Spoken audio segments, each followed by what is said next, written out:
Good evening, everyone, and thank you for joining us for this special legacy interview with the past and present representatives of District 5.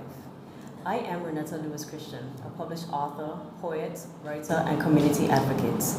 I grew up in District 5 and have always paid keen attention to our leaders, and I believe this moment is necessary to bring together our past and present leaders in a conversation who served in the Angola House of Assembly. It is my hope that this discussion will demonstrate to our community, particularly our young people, that from our leaders we're able to have a conversation and a dialogue with mutual respect, even though they served on opposing teams. District 5 has had 4 representatives. In honor of our first District 5 representative, the late Sir Emil Gums, who also served as the island's second Chief Minister, we pause to recognize his distinguished service. His political career spanned 26 years and concluded in 1994. Sir Emil Gums passed away in 2018. Now let us observe a moment of silence in his honor.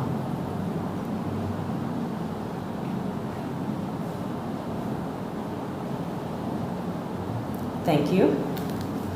This evening we are joined by former District 5 Representative Mr. Edison Baird.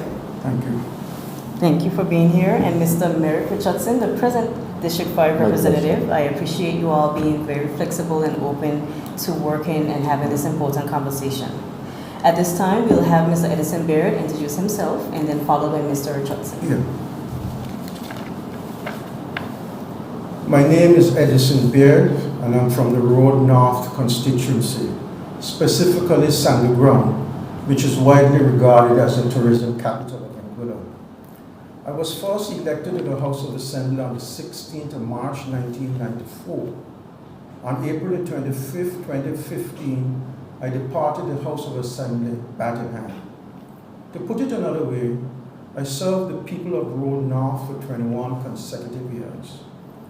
During my years in the House, off and on, I served as the Minister of Social Services, Education, Health, Culture, and Sports. I also served on the opposition benches. I learned greatly from these contrasting experiences. My interest in politics did not start in 1989 when I first ran for public office in the Road North constituency against the then Chief Minister, who later became Sir Emil Gums. It started in Sinkers when I was about 12 years old. At that time, I lived on Shaw Avenue, McKnight, Bastia, only about 500 feet from Central Street. The People's Action Movement, PAM, held a public meeting on the sidewalk of Central Street. I listened to the meeting and was greatly impressed with the fluency of the speakers, particularly Michael Powell. He used sarcasm, humor, and embellishment to sway the voters. From that day, I wanted to be an effective public speaker. Public speaking is to a politician what a saw is to a carpenter, an indispensable tool. After I came home, I made a point of attending public meetings up and down the island. My mind was made up. I wanted to be a politician. Later in life, I went to school in the United States and Canada. I studied political science and economics, subjects that helped me greatly as a district representative and as a minister of government. I'm grateful to the people of the Road North constituency for affording me the opportunity to represent them for 21 consecutive years. I fought 6 elections, lost the first in 1989, then won 5 in a row. In the 2000 election, my opponents said, "Eddie dead, we kill him dead." But like Jesus, I was resurrected. When the votes were in, a miracle happened. I won the seat by 5 votes. Again, I thank the people of the Road North constituency. Thank you so much, Mr. Baird, for that impressive background of your life. Now, Mr. Richardson, you can give your brief intro remarks. Hi, good evening. Good evening, everyone. My name is Merrick Richardson. I am the current representative for the Road North constituency, sometimes called District 5 or D5. I'm originally from the village of North Hill. I was first elected to Parliament in 2020 and was again re-elected in 2025. Unlike Mr. Baird, I I did not always want to be a politician, but I always had a love and I paid attention to politics. I am honored actually to be sitting here with Mr. Beard, who I've admired from the time he entered into the political arena. Following in someone like Mr. Beard's footsteps, it's a great honor, and you can't do someone like Mr. Beard's justice. I remember one time listening to Mr. Beard as he was running against a particular opponent. That particular opponent, his father had passed on some years, and Mr. Beard said, when the young man asked what was left for him, Mr. Beard said, I told his dad, leave him for me in the will, that he will deal with him. But and this is quite a few years ago. But Mr. Beard, I mean, we even sometimes still use some of his wit, like studying voodoo economics and Dark Island. You know, he has made quite a great mark on the political scene in Anguilla, and I am so truly honored to be sitting here with truly a legend of D5. Yes. Thank you both. Also, I'd like to pay a special acknowledgement to Mrs. Everly Bradley, who served from 2015 to 2020 and could not be here with us due to another engagement. And we are grateful for great leaders who are able to just have that legacy that we're going to talk about this evening. Mr. Beard, the first question is going to be for you. When you first began serving District 5, what did you believe the district needed the most at that time? With due respect to Sir Emil Gums, who preceded me, the constituency was neglected. We had difficulties with running water. The street lights, we didn't have, I think there were about 2 street lights in Santa Ground, a few more in Northville, a few more in South Hill. So when I was elected, I gave my first paycheck for the provision of lights for the constituency. We had a difficulty in Santa Ground where people were defecating on the beach. And I'm very proud of the fact that I was able to construct a bathroom facility that serves not only the people of Santa Ground and the wider Anguillan community, but also the yachting community. I'm also very proud of the fact that I was able to push through the purchase of 3.5 acres of land that now constitutes the Santa Ground playing field. And in regard to South Hill, the railing at Back Street was unfinished. I'm not claiming credit for everything, but we were able to finish the railing on Back Street. And when I was elected, I noticed that nobody from Road North had ever gotten a scholarship. And one of my biggest accomplishments, and I'm very proud of it, is that I flooded the Road North constituency with 27 scholarships. I was criticized for doing it. They said, look at Eddie Beard, he wants everything for the Road North constituency. But every politician knows the people that matter most to you are the people who put you in a house and the people who can kick you out. Yes, that's very true. Thank you so much, Mr. Beard. And Mr. Richardson, I'll also ask you that question. When you first began serving District 5, what did you believe the district needed most at that time? When I came into office, the district still did have some needs. I mean, Mr. Beard did lay a good foundation over the years. Unfortunately, you know, he didn't serve all his time on government side, and it's always harder to get anything done when you're in opposition. Like they always say, opposition might have their say, but government have their way. And even though great work was done, there's still a lot of work to be done. One of the things I would have loved to have gotten done in my time, what I saw needed and going around, was at Santa Ground, the pier, what we call the small wharf. It's being repaired a lot over the years, but it actually needs a new pier. And speaking to a lot of the boatmen who used it, they figured a new pier is needed. Also, the fishermen wanted a place where they can now dock, roll on their pots, their coolers and everything in one area, using a wharf. As of right now, they have to drive on the beach. They would have loved to have an area like, say, in Island Harbor, where they can just drive on the pier and use it. You know, in North Hill, I pushed from day one to have the North Hill Road done. Because that was something that the people of Nahal just keep saying to me, we need this road fixed because the road is in terrible disrepair. Now, I was elected on government side, but I was elected in a terrible time. It was COVID time, and a time when the Treasury did not have that much funds. If I can say here, there was no funds in the Treasury at that time, which kind of handicapped a lot of what we could have done in terms of capital projects for the community. Also in terms of the South Hill ball field, there's major upgrades that's needed at that ball field. The community, they're doing an awesome job of keeping it up to date as it is right now, but there's a lot more that can be done to make it a better playing space for the children of the community. All right, thank you so much. Mr. Beard, your question. Looking back now, what accomplishments are you most proud of for the people of District 5? I know you sort of already mentioned from before, but if you can share that. I'm very proud of the fact that I gave ordinary people in the Road North constituency a chance to get an education. Before that, the scholarships were going to the sons and daughters of the powerful people. I changed all that. I'm also proud of the fact that we have a very good playing field now, and I see that FIFA has taken it over, and FIFA clearly has the money. I drove through Eastern yesterday, and they are also doing a playing field up there, and I'm very glad to see all that. I wanted to do the Chapel Hill Road, but unfortunately I wasn't able to accomplish that. Yes, thank you so much, I totally understand.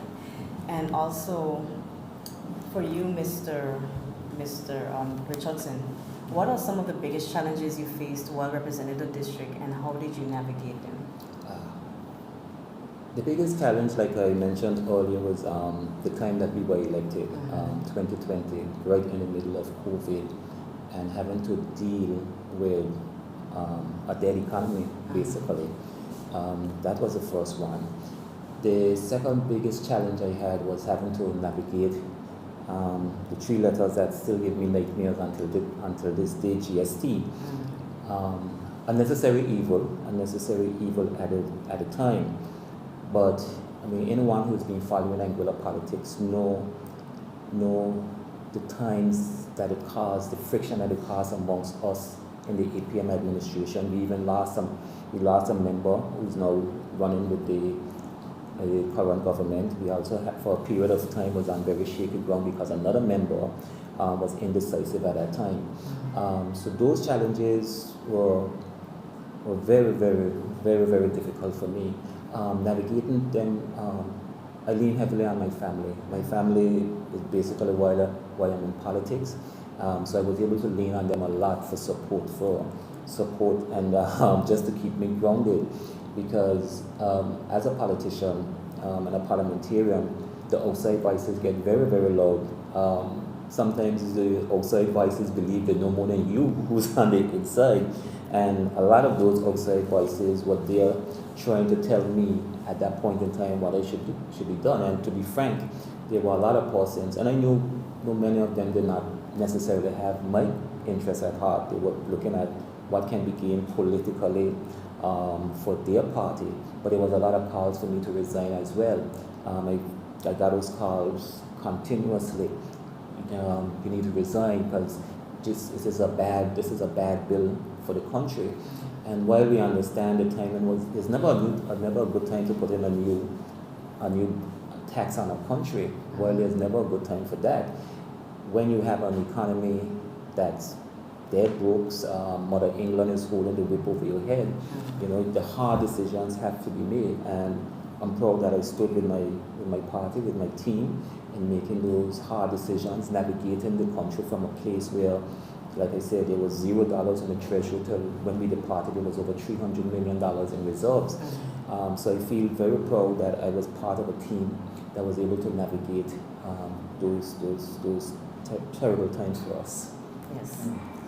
Mr. Baird, how has District 5 changed from when you first became involved in leadership to today? Repeat the question, please. How has District 5 changed from when you first became involved to this present day? District 5 has developed considerably in terms of the acquisition of education on the part of the people. It has gone a long way. District 5, in my opinion, is a very good constituency. The people have been very supportive of me in doing things in the constituency, and I'm very happy to see that that sort of support has been transferred now to merit. I've never had a problem with the people. They understood what I was up to, and they gave me their full support. So there's a big difference now when I first started to District 5 under merit stewardship, and it's all for the better. Yes. Sandy Ground is known for its strong boat racing tradition and for hosting the largest beach party in the region on August Monday. What is one thing about the district that outsiders may not fully understand but you believe is important, Mr. Richardson? One thing, just to piggyback on Mr. Beard's answer, the people, I don't think persons take into consideration when you're looking out from the outside at how close-knit the three communities are. Close-knit by themselves, like the Natal communities are very close-knit community amongst themselves. Sanded Ground is even tighter because I suspect just about everyone is related in Sanded Ground. And South Hill is closely related, the part of South Hill that we also represent. And interestingly, across the three different villages, there's that family orientation. A lot of persons are surprised when I tell them my grandfather is basically grew up in South East from South Hill. We live right there on Back Street. The famous Brother G, for those of us who are old enough to know who he is. And I remember campaigning in 2020, and I was a little worried about what am I going to say when I go into South Hill, because everybody knew Prince in Natal. Sanded Ground, I was known, everybody knew Prince in Sanded Ground, but I was like, I'm going to go into South Hill where people don't know me, only maybe some of the guys who went to school with me. But when I knock on doors and I say, hey, I'm Brother G grandson, I was able to enter into the doors. But despite everything else, the physical makeup of the different villages, the view from South Hill overlooking Sanded Ground, Yes. The back of North Hill, the physical parts of it, we all know how much Sanded Ground is wanted by so many persons for a marina, and that's something too that persons have to take in consideration. The will of the people of District 5, it's strong. Mr. Beard can tell you, because I worked closely with him when we found out that there was a proposed marina coming into Sanded Ground, and if you bear me a few seconds, shortly after campaigning, because we knock on doors and the people of Sanded Ground said, hey, we don't want any marina on Sanded Ground. And we were like campaigning, no marina for Sanded Ground, to walk into office a few weeks after to find out there was a proposed marina already signed for Sanded Ground.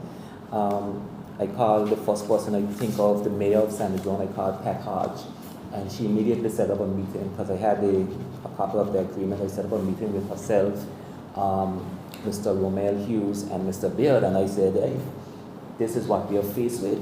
And like I said, coming into office, $0, 0 cents in the treasury, there was nothing for us to fight against this. But what kept us going and what made us stand up to those developers was the will of the Sanded Ground people. Because every meeting you had with the Sanded Ground people, every meeting you had, even when you go outside of Sanded Ground people, the people of Sanded Ground was there, ready to fight for their community.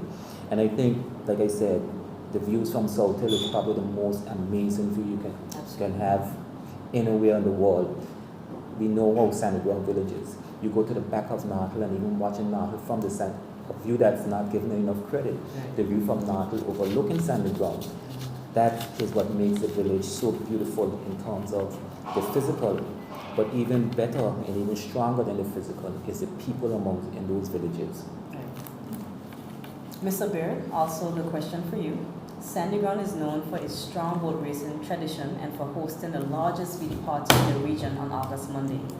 What is one thing about the district that outsiders may not fully understand, but that you believe is important? In regard to boat racing, I'm proud of the fact that I was a boat racer. Oh, I sailed in the Sac-A-Girl. In those days, there were only 6 of us. Now, some of these boats have grown so much.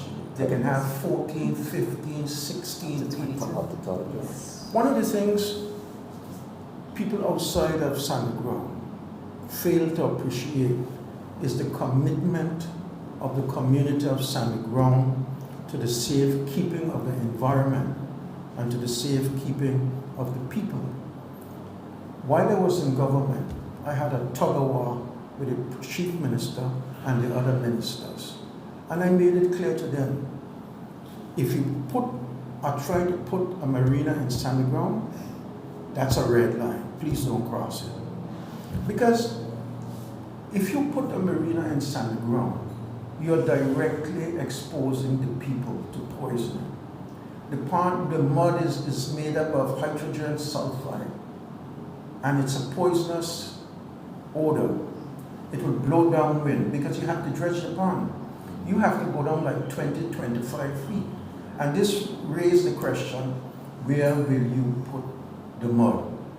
And someone who was involved in negotiating on behalf of the developers said, well, you just pump it about 8 miles out.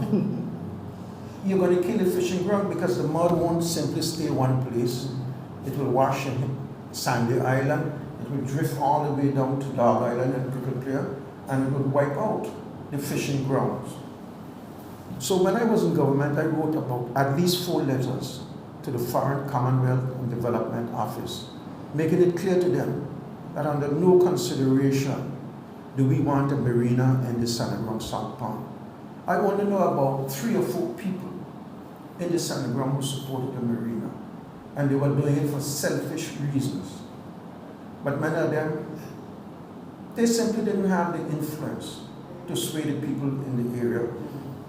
When I was in government, most specifically when I was in the opposition, someone called me and said they're driving piles in the sand in the marinas area. So I went down there and I looked. I saw about 60, 70 piles. And I inquired, only to learn that they had started a dolphinarium without the knowledge of the people of Sandy Ground. So I contacted Sir Emil Gums.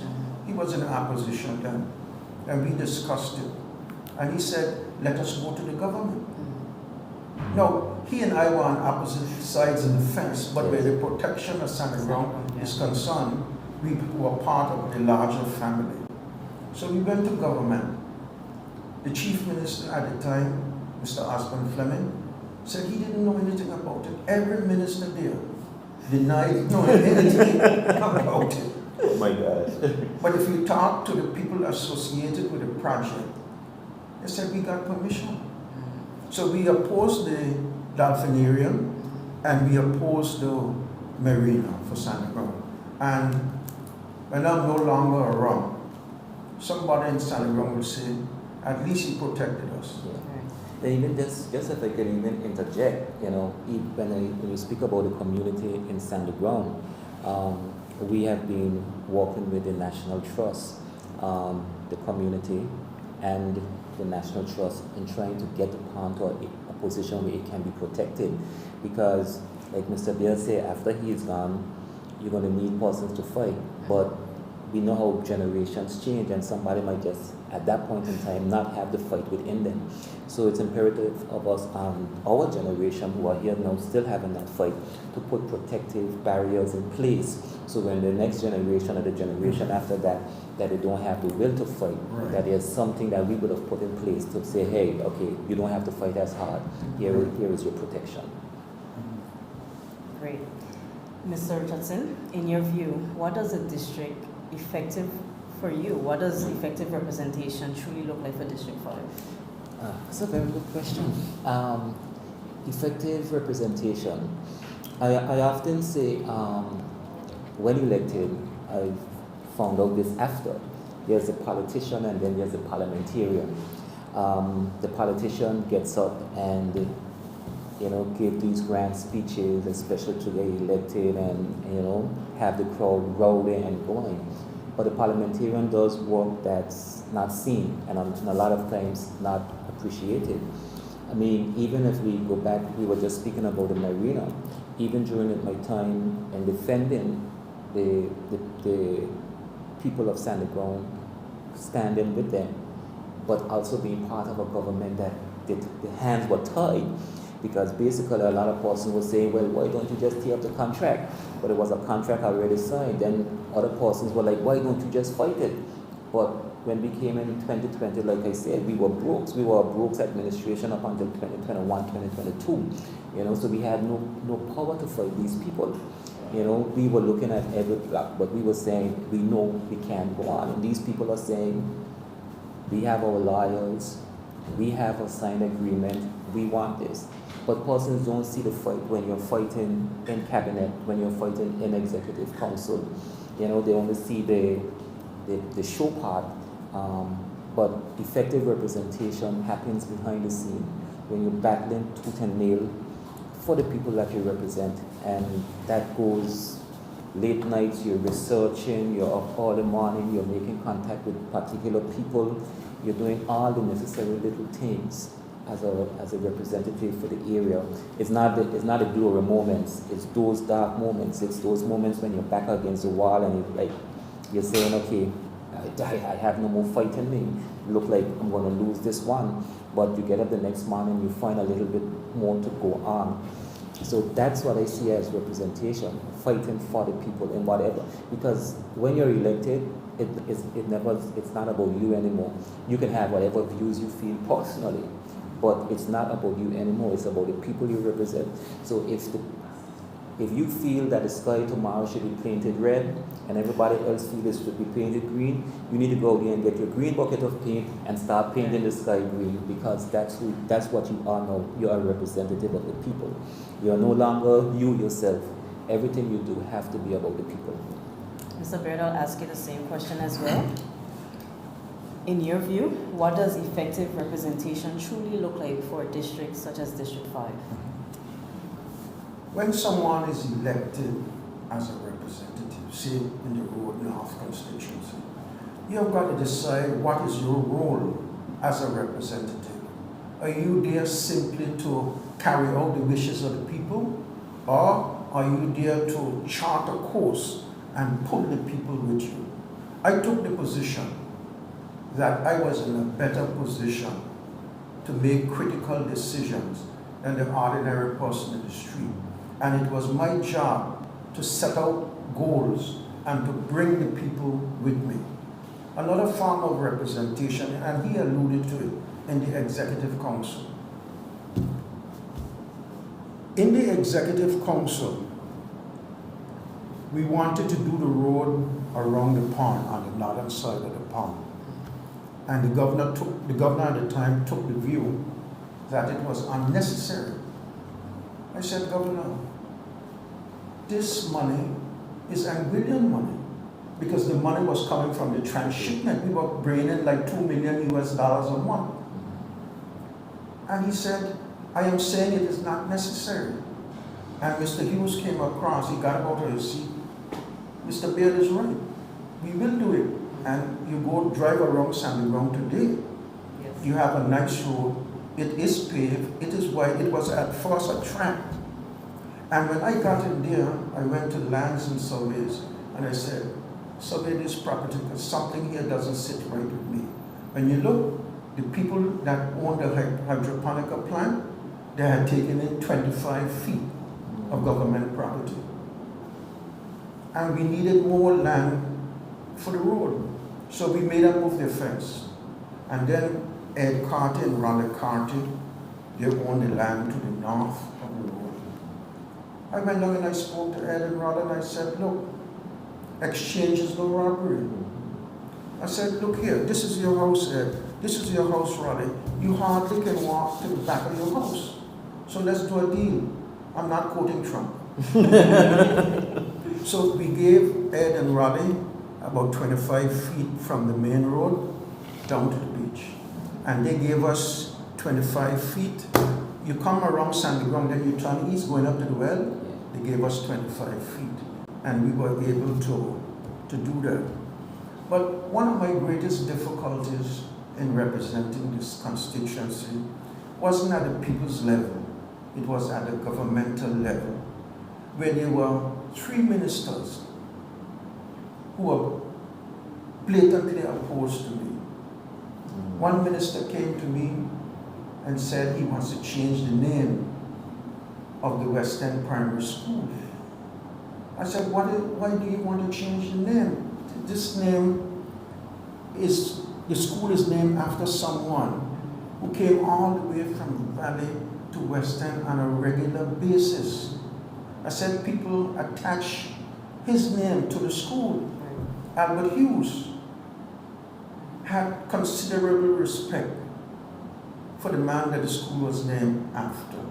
And I refused to change the name. And they all ganged up on me. I introduced the Education Act that was so desperately needed, and they refused to support it. The Chief Minister, Mr. Hughes, Hubert Hughes at the time, he went and he spoke to Neil Rogers and Arthur Van der Poel, members of the opposition, and I give them considerable credit. And they said, we will support you. And after we got the support of those 2, 1 or 2 in the government agreed to support it, but there's one who stood out against it and voted against the Education Act. So I had a lot of problems within the Executive Council because they opposed me more than they opposed the people in the opposition. That's interesting. Again, if I can interject, because I haven't had 20-something years like you have, and I don't know if I'm gonna have the strength to go on. That's admirable. But my short time, we did have battles in cabinet, but under the Dr. Webster's leadership, we made sure when we had cabinet, whatever had to be trashed out, we trashed it out in cabinet before, because we weren't going. Our plan was always never to go in front of the Queen's representative to air our dirty laundry. Right. So it's a little disheartening to hear that you had to experience those things, not only in Expo, but having to get all the way to the House of Assembly and have to be battling against persons who supposedly should be on your side. And if you see a bill, an act that's supposed to be for the benefit of the country, everybody should be. Right. I mean, you're not going to agree with every single thing in every bill, but if it's holistically, if it's for the betterment of the country, it should be getting the support of all your members. Sorry, I just had to get that with that. So, Mr. Richardson, how can leaders better maintain trust and communication with the people they represent? You have to have an open door policy if you're going to be a parliamentarian politician in these small communities. You have to be accessible at all times. For example, my telephone number hasn't changed since whenever I got my telephone number. I jokingly tell people my wife at one point in time had stopped me from doing the grocery shopping, because when I go to the grocery, when I'm coming out, the chicken is defrosted, the ice cream is watery, because you meet people wherever they are. You meet people wherever they are. And if you're going to be an effective parliamentarian, you have to be able to listen to the people wherever you meet them. So if you're at a barber shop and you're getting a haircut and you're next, but if someone wants to speak to you about a particular matter that's affecting them in your community, you have to have that conversation with them. Right. You might have to tell them, go ahead, I'm going to cut next, and listen to it. Because, again, like I said earlier, you are representing the people. It's almost like there's no more you, the person. You have to find time for yourself, the person. But whenever you step out, and that's something I often do.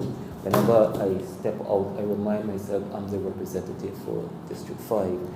So whether it's gonna be a play or whatever, sometimes when I go on a basketball court and I always pray that nobody records me too much, because I go back to being Prince instead of being Mr. Richardson, the honorable member for Rome North.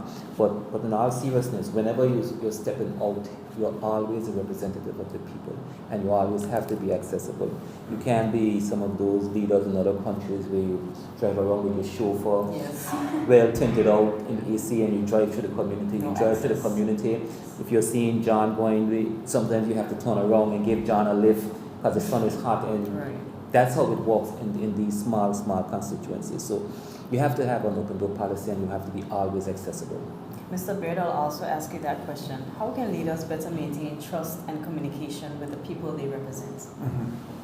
One of the things that I did is to visit houses in the constituency on a regular basis. And some of my best ideas did not come from me.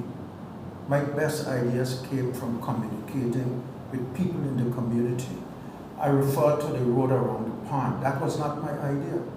That was the idea of Bertram Richardson of Northfield, who brought me into politics. He always said, when you get in, make sure do the road around the pond. And in regard to the Sandy Ground playing field, Romel Hughes from Sandy Ground told me, they are selling the land. We need to get it. So I went out there and we got it, but I'm saying it was not my initiative. But I kept in contact with Bertie, with Romel, and the various people in the constituency. Now he alluded to the use of the telephone. I must be the son of Joe because I have a lot of patience. Every morning a lady from the Farrington would call me, Mr. Beard, and she would be pouring out her troubles. And then there's another lady from South Hill pouring out her troubles. And I'm saying, okay, we'll talk later. No, I'm finished yet. Yeah. So it's very important to keep in contact with the people. And I find if you keep in contact with people, when you're down, when you need them, they will come forward. In the 2000 election, I had the voters list divided in three. List for North Hill, list for Sandy Ground, list for South Hill. Someone in charge of the list for Sandy Ground, someone in charge of the list for North Hill, someone in charge of the list for South Hill. So we accounted for all our supporters in North Hill and Sandy Ground. And when I checked, I said, but these 5 people, they haven't come as yet. They said no.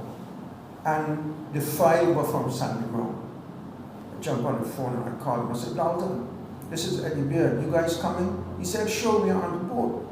So I then contacted one of our supporters. I said, go Blonde Point and pick up Dalton, his son, and the others and bring them. And don't let any police stop you. You just drive straight into the Methodist churchyard. And those 5 votes saved me because I won the election. But with 5 votes. Yeah, well, that's Again, I come back to the point that Dalton and those people in Sandy Ground knew they had a problem. They called me and I would sort it out. And my advice to Merrick and to any other politician, no matter what people in those other constituencies get on you, stay close to the people who put you there. Once you stay close to the people who put you there, they will come to your rescue. Thank you. In general, we often hear discussions about the issue of gun violence. What concerns you most about the future of the district if certain issues are not addressed? Gun violence, I'm a father of sons, and it scares me when it comes to gun violence, whichever way it goes. Because if you have a conversation with a lot of young men nowadays, a lot of them will tell you point blank, we need to protect ourselves. You can't find out why they think they have this need to protect themselves. And it scares me because if everybody get a gun, then nobody's gonna ever say, hey, let me walk away. Hey, let's squash this. If everybody has a gun, everybody's gonna feel mighty powerful. And that's the part that scares me more about the gun violence than anything else, is that the access, how easily it is to get it. I know when we were in government, I chaired the Gun Crime and Violence Committee, We had a standing committee, we went to the court, we made recommendations. A lot of the recommendations were taken into place. But what struck me every time you interview someone, because we even interviewed some persons who were affected by gun violence, and those break your heart so much. And then you realize, and I'm sure you've had that situation, and Mr. Beard, you've probably been in it too. Whenever you hear that someone has been shot, you can think, okay, who they for? And you're like, what shots? Because we are such a close-knit community throughout the island. We are 1 degree of separation. So it always hurts me when we hear any incidents of crime and violence here on this island. But particularly as it goes back to the district, as our district, you fear, because some of these young men, you've seen them from babies, some of them you've assisted in different areas, and if you're here, they're on one side of the fence or the other, it scares you.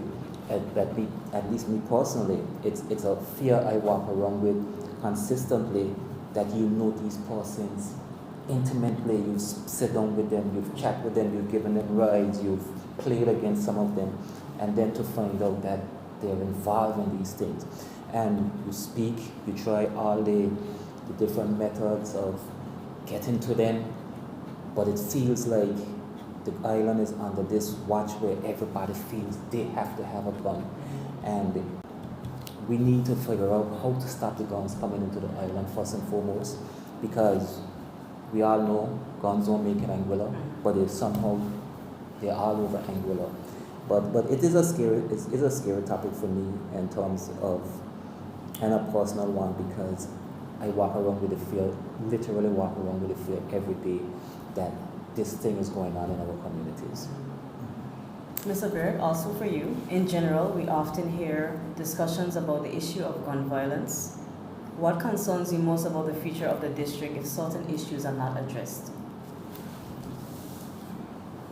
Gun violence is very troubling to all of Anguilla, but in particular to the people of the Road North constituency. Some years ago, a young man was shot to death on the northern side of the pond.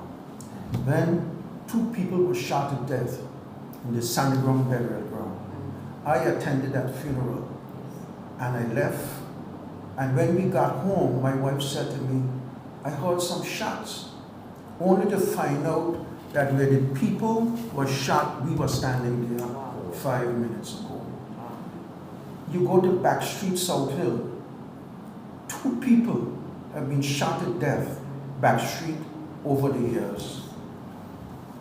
And my personal belief is that much of this crime has to do with the different gangs. The gang from the east fighting the gang from the west, the gang from the west fighting the gang from Blowing Point, the gang from Blowing Point fighting the gang from the valley, on and on. And something has to be done about it.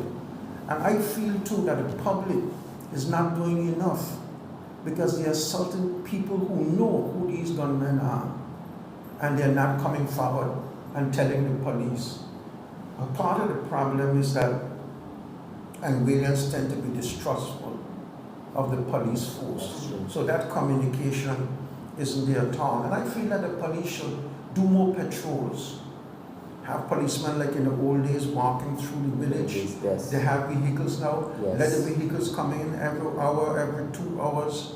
Full Because we don't want to arrive at a situation like you have in Sinkers, where the gangs became so powerful that the government had to pay them on a regular basis not to kill themselves and not to kill people. We don't want that at all. We are a small community, and if you kill 5 people, that would be equivalent to killing 20-something people in a bigger country. What advice would you have to give to anyone who may consider running and representing District 5 one day? District 5 is the best district you can choose to if you decide you want to get involved in politics. Because I've heard some horror stories about persons who've ran in other districts. But like Mr. Beard said earlier, and I've mentioned earlier, the people of District 5 are unique. Sometimes it's hard to tell who are your political opponents in the district, literally, because you will sit down and you can be at the table with persons who you ran against. If I can, me myself personally, the hardest decision I had to make in a voting booth was the first time I voted, because the two greatest orators I've heard on a political rostrum in Anguilla were both running in District 5. It was Mr. Party and Mr. Baird, and I missed none of those political meetings in 1989? 89. Right, 1989. I would have been a little 16-year-old just getting my feet wet and what politics is.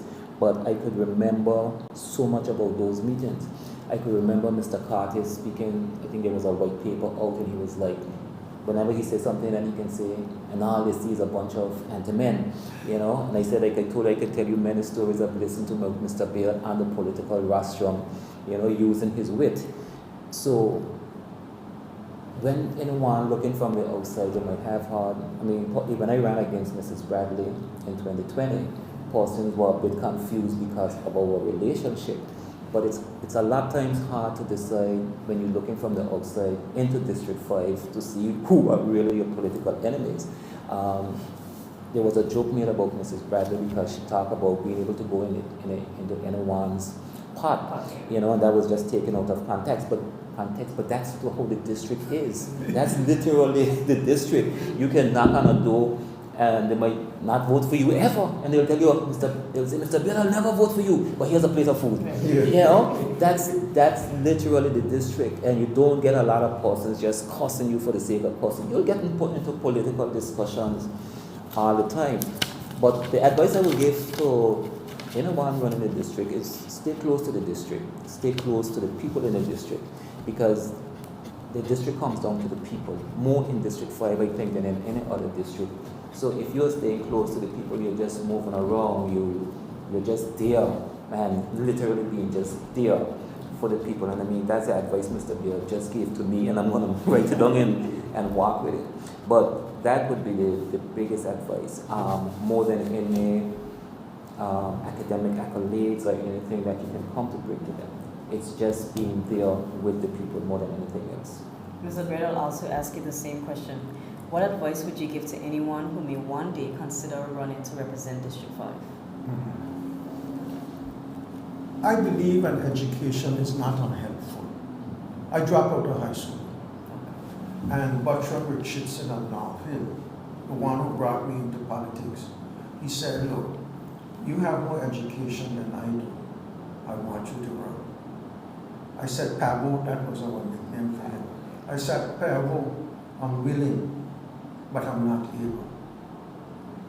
And I signed up with the Rapid Resource College in England, and I did my GCE at a time.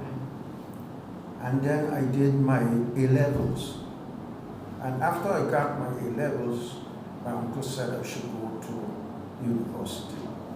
And I find that the study of politics and economics has helped me considerably. I've been in the executive council, and the governor is talking, and the governor is questioning some ministers, and the ministers were at a loss. And you would see the governor cutting his eye to the Attorney General, and the Attorney General cutting his eye to the governor. And the questions was readily understandable, but they didn't have the acumen. So I feel a person should get an education. Mixing is very important. This factor, the ability to mix with people, accounts for my election, Albert Hughes election, Osmond Fleming election, Sir Emil Gumbs election, Kenneth Harrigan election. All of us have at least one thing in common. We are mixers. And people in politics judge you by how you speak. If you're a good orator, it helps a lot. I remember when a politician from North Hill used to laugh at Bertrand Richardson, because Bertrand Richardson, a good man, but he wasn't up to that level. And when I came on the scene now, it was a fight. People would come to hear him, and people would come to hear me. So I feel that you have to start early. I started early. And there are many young people who have the ability to become politicians, but they just need a little nudge. Just as Buddy brought me into politics with a little nudge, somebody can give a little nudge. That's all that's needed. If you can go back to the beginning of time in your leadership, what is one thing you would do differently? Stay away from politics. that's an answer. If I can go back to what one thing I would do differently, you know, I'm not that old, but I'm definitely not that young. But I'm around long enough to know to learn from everything. I've gotten a lot of advice along the way, especially in this political arena. But one of the best pieces of advice I receive is, in politics, don't let your highs get you too excited, but then don't let your lows get you too low, because there's always going to be highs and lows, you know. You can come up with executive council feeling good because you just had a battle with the governor and you got something done, and then you get a call that, I don't know, the Anglic situation is going crazy or something like that, so your little joy is temporary. So you have to stay even keeled. So I don't know if I'll change anything, because to change it might also change how things end up. But I am learning, still learning in this political arena. I'm still learning. So I would just be thankful for all my highs and be also thankful for all my lows and everything else in between. So I don't think I can think of anything that I would want to change. Mr. Beard, I'll also ask you the same question. If you can go back to the beginning of your time in leadership, what is one thing you would do differently? Oh. When I was a politician, I used my ability to speak to attack people, poke fun at them. If I were to come back as a politician, I would go easy on that part. You should, as possible, Mr. Beard. Because Hubert Hughes and I had a meeting in Northfield, and we were very tough on a particular family. And a sister of one of the people in Northfield spoke to my sister and said, "What have we done, your brother? He's accusing us of taking the people back to the coal part days." So I think that in that area, I would ease up on the personal attacks and stick more and more to the issues. But I will say this, they always attack me first. So I had a right to defend myself. Okay. So this is going to be a two-part question. What has serving the people of District 5 taught you, and what do you think your legacy is? Serving the people of District 5 have taught me to be humble. Being a parliamentarian is literally being a servant of the people. So if I wasn't humble before, it has definitely taught me to be humble. Because when you go to people, you go to them at a particular time and you say, "Give me your vote, give me your support," and then it turns around, they come to you with a matter, and there's not every single matter that they come to you with that you can help them with. So that causes you to be humble, because knowing that, oh shucks, I can't help this person in this particular moment, and you might try your best, but I mean, there's not every situation that you as a parliamentarian politician can fix. You sometimes you jump through loops, you try your very, very, very best to get the situations fixed. And then some situations aren't quick fixes, so you might have to take time to get them fixed. But it teaches you to be humble, and it teaches you definitely to respect every person you come across, every single person you meet. It teaches you to definitely be respectful of them. And the second part of the question was? Yeah, about your legacy.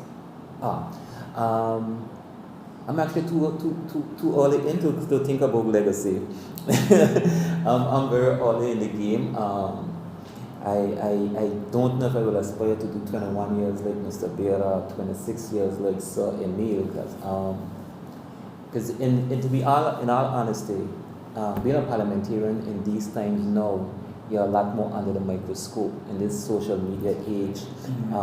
Then with AI and everything, it's a lot more like just whatever little privacy you had before, it's totally gone.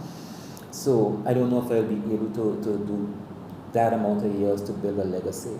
But what I would like to be always remembered as, because politics is a brutal game. It is brutal. And the persons who will cheer you on today can be the person coming with that rope to put around your neck tomorrow. So it can be brutal. But I would like, whenever it comes to the end of my political career, I would like to be remembered for always standing on my truth, standing on what I believe is the truth. Because at the end of the day, it can only be about what you believe and the truth you have. I wouldn't want to be remembered as a politician who go with the sway because this is the popular opinion now, go with this, and if that's a popular opinion, go with that, or just walk in a thin line. I would love to be able to be remembered as someone who spoke my truth in every situation. Mr. Berda also asked you, what has serving the people of District 5 mean to you? And when you reflect on your legacy, what do you think that is? Well, I would like to be remembered as someone who was down to earth, someone who was humble, someone who was approachable, and as someone who was helpful. I recall the American embassy had rejected the visas of several people. They never supported me, and they came to me, and I took the papers to Barbados, and I went down to the embassy because they would give preferential treatment to ministers of government. And he said, Minister, what do you have today? I said, I have 20, but this one was rejected. I would like you to help her. I vouched for her, and she got it. And when I came back, 10 o'clock in the night, I took the visas to them, and they were so grateful. And the election that followed, all 10 voted for me. It pays to be kind.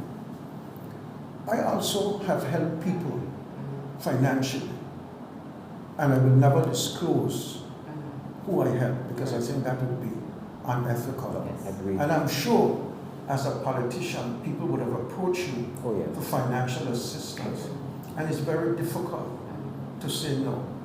What you said, the further east you go, the more money you have to give. And it's true. Wow. So I was fortunate that I was just in the middle of the island. Wow.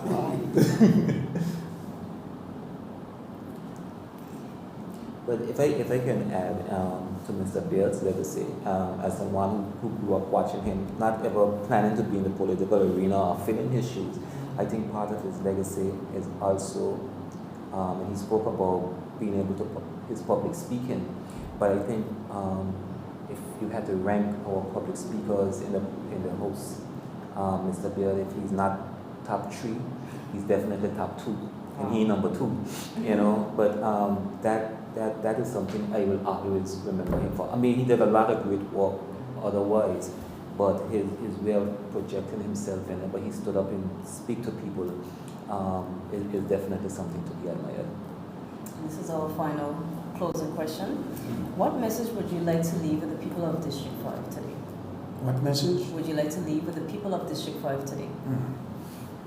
I would say I would want them to be grateful for what I've done for them. And I would always tell them, vote for someone who is close to you, someone who looks out for you.